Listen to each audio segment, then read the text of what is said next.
नमस्कार everybody.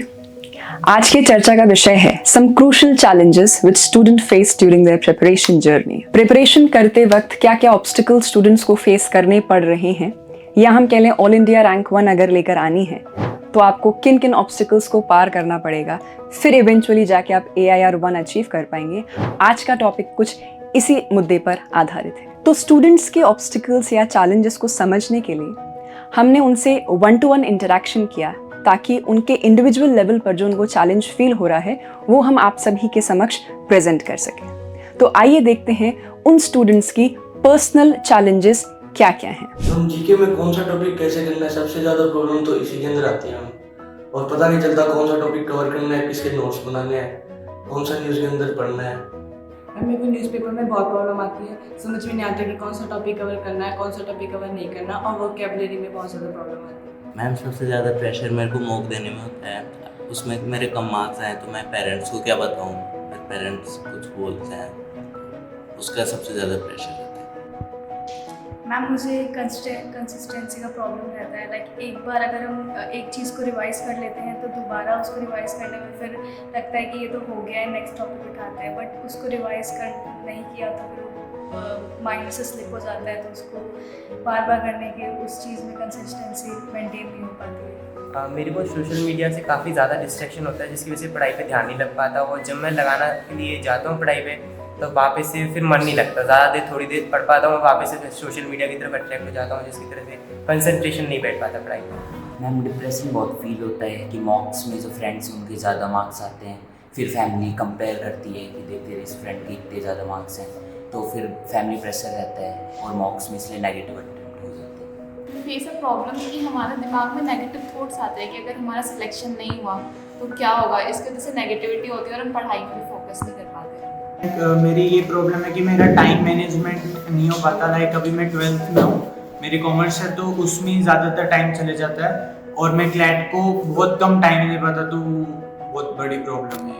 Ma'am actually हमारे जिस फ्रेंड्स लोग हैं तो वो लोग पार्टी वगैरह करते हैं, किसी के बर्थडेज वगैरह आ जाते हैं, तो उन सबको देखते हुए हमारा भी मन करता है कि हम लोग भी जाएं, बट 12th की स्टडीज़ प्लस यहाँ के मॉक और स्टडीज़ इतनी ज़्यादा हो जाती है कि हम लोग इस पे ज़्यादा ध्यान दें तो वो अच्छा रहेगा, बट दे नहीं पाते क्योंकि दोस्त हमारे जाते हैं तो हमारा भी मन करता है कि हम लोग जाएं, पर जा नहीं पाते हैं और फोकस हमारा बिल्कुल हो नहीं पाता है इस चीज़ पे। इन सभी चैलेंजेस को देखते हुए हम एक चीज़ समझ सकते हैं कि इनकी कुछ बहुत कॉमन प्रॉब्लम्स हैं, जैसे कि मैम टाइम मैनेज नहीं हो पाता, या टॉपिक किस तरीके से हम डिवाइड करें हम ये समझ नहीं पाते।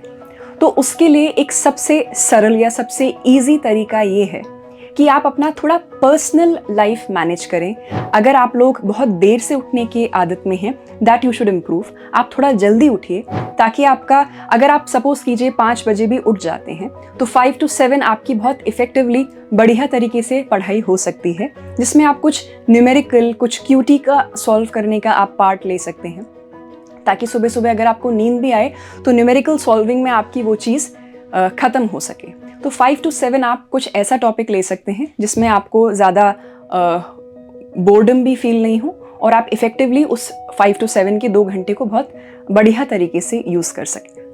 अपार्ट फ्रॉम दैट, जो स्कूल जाता है वो स्कूल जाके आने के बाद फिर जो दोपहर का टाइम मिलता है उसमें 2 से 5 या 2 से 6 में कोई भी ऐसे टॉपिक कवर करें जिसमें थ्योरी या बहुत ज़्यादा अगर आपको फैक्ट्स लर्न करने हैं उस टॉपिक को आप कवर कर सकते हैं। और फिर शाम के समय आप कुछ और ज़्यादा इंटरेस्टिंग जैसे जीके के टॉपिक्स हुए उसको रिवाइज कर सकते हैं या न्यूज़पेपर पढ़ सकते हैं, ताकि आपका एक रिदम बना रहे, वो जो ब्रेक फ्लो है वो ब्रेक ना हो।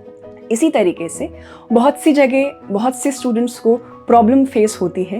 मोस्टली स्टूडेंट्स ये प्रश्न तो ज़रूर रखते हैं कि हमको बहुत प्रॉब्लम आ रही है कि जीके में सोर्सेज क्या क्या रेफ़र करें, बिकॉज इतना सारा सोर्सेज हैं, किसी एक पर स्टिक करने का मन नहीं करता, ऐसा लगता है ये भी कवर कर लेते हैं, ये भी कवर कर लेते हैं। तो इसका क्या एक सोल्यूशन होना चाहिए?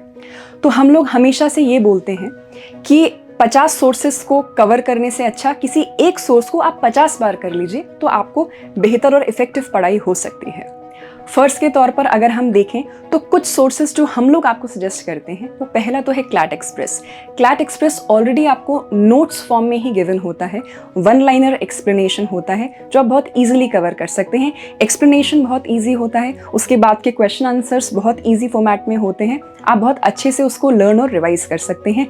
रोज़ अगर आप 5 चैप्टर का भी टारगेट बनाते हैं याद करने का, तो मंथ एंड में आते आते आपका एक लार्जर पोर्शन कवर हो सकता है। दूसरा सोर्स आप न्यूज़पेपर रीडिंग, आप डेली न्यूज़पेपर पढ़िए। लेकिन न्यूज़पेपर में क्या क्या पढ़ें, ये भी एक बहुत बड़ा इशू आता है। तो हम लोग हमेशा सजेस्ट करते हैं पॉलिटिकल न्यूज़ आप अवॉइड कीजिए।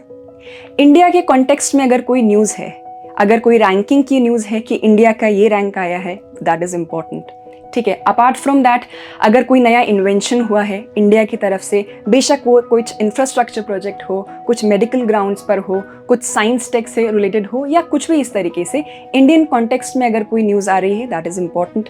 इसी तरीके से हम कुछ किसी कंट्री के साथ डील फाइनल कर रहे हैं, कुछ ट्रेड डील हो रही है, कुछ इंपॉर्टेंट इंटरनेशनल अफेयर्स हो रहे हैं, that is important to cover. Apart from that, कुछ एनवायरनमेंट इकोलॉजी की कोई न्यूज़ आती है जिसमें हमारी अगर कोई रैंकिंग आ रही है, दैट इज़ इम्पॉर्टेंट।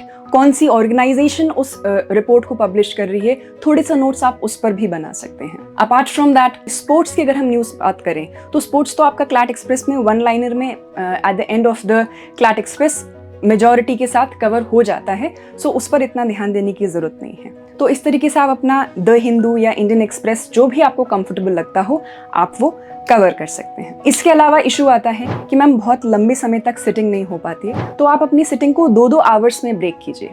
उस समय अगर कहीं कुछ डिस्ट्रैक्शन होता है, वो आप वहाँ पे कर्व कीजिए। अगर लंबी सिटिंग 5-6 घंटे की आप नहीं दे पा रहे हैं, तो अपनी सिटिंग को 2-2 घंटे के टाइम स्लॉट्स में डिवाइड कीजिए और फिर पढ़ाई कीजिए।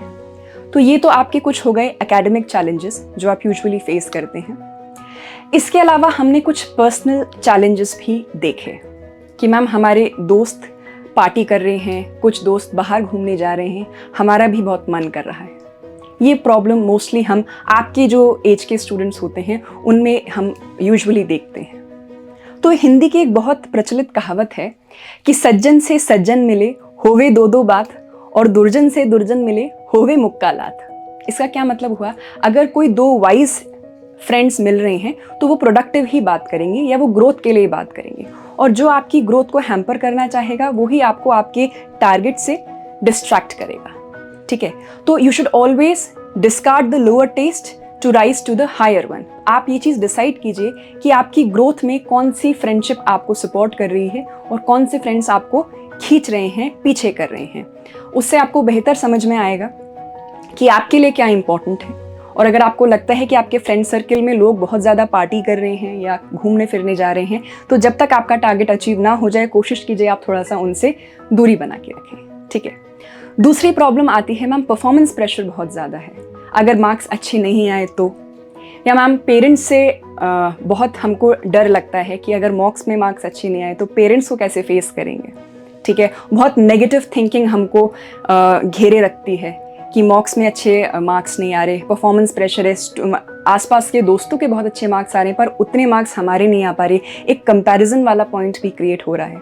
और इन सभी जो नेगेटिव एलिमेंट्स हैं या नेगेटिव पॉइंट्स हैं, उन सब की वजह से हमारा बहुत ज़्यादा ध्यान डिस्ट्रैक्ट हो रहा है। तो इस प्रॉब्लम के लिए श्रीमद् भगवद गीता ने एक बहुत ही सिंपल और इफ़ेक्टिव एक श्लोक में हमको समझाया है कि कर्मण्यवादी कारस्ते माँ फलेषु कदाचन। हमारे हाथ में कर्म करना है। जो भी स्ट्रेटजीज आपको बताई जा रही हैं, जो भी नोट्स आपको दिए जा रहे हैं, जितने भी मॉक्स आपको करवाए जा रहे हैं, अगर आप रिलीजियसली और डेली कंसिस्टेंसी के साथ उन सबको कर रहे हैं, तो फिर आप ये मत सोचिए कि आपका परफॉर्मेंस अभी कैसा जा रहा है। इवेंचुअली आपको इसका रिजल्ट डेफिनेटली देखने को मिलेगा। आपके हाथ में है कर्म करना। Do that well, do your best and God will do the rest. आपके हाथ में तो कर्म करना है। आप सिर्फ अपने कर्म पर फोकस कीजिए, आप सिर्फ अपने प्रेजेंट पे फोकस कीजिए कि उसको आप कैसे इंप्रूव कर सकते हैं। अगर आपने अपना प्रेजेंट इंप्रूव कर लिया तो फ्यूचर डेफिनेटली बहुत ज़्यादा ब्राइट होगा। तो जो भी नेगेटिव थॉट्स आपको इस तरीके से आ रहे हैं कि आगे क्या होगा, कॉलेज में सिलेक्शन होगा नहीं होगा, अभी उन सब चीज़ों से अपना दिमाग हटा लीजिए और सिर्फ फोकस कीजिए कि प्रेजेंट में आपके साथ जो चीज़ें मिली हुई है आपको करने के लिए, वो आप कितना इफेक्टिवली कर पा रहे हैं। अगर ये सब चीज़ें आप प्रॉपरली मैनेज कर लेते हैं तो आपका personal pressure, performance pressure, parents pressure, negative thoughts, distraction, ये सब चीज़ें दूर हो जाएंगी। और अंत में मैं आपको एक चीज़ और बोलना चाहूँगी कि श्रीमद् भगवद गीता की आप डेली रीडिंग कीजिए, बेशक 1 या 2 श्लोक daily. It is like a manual of life. आपकी लाइफ को आपको किस तरीके से व्यवस्थित रूप से चलाना है, ये श्रीमद् भगवद गीता आपको बहुत बेहतर ढंग से बता सकती है। Take it as the manual for your life and you will see the visible difference. I hope ये कुछ इनपुट्स आपको मदद करेंगे इन चैलेंजेस को रिमूव करने में। Thank you so much.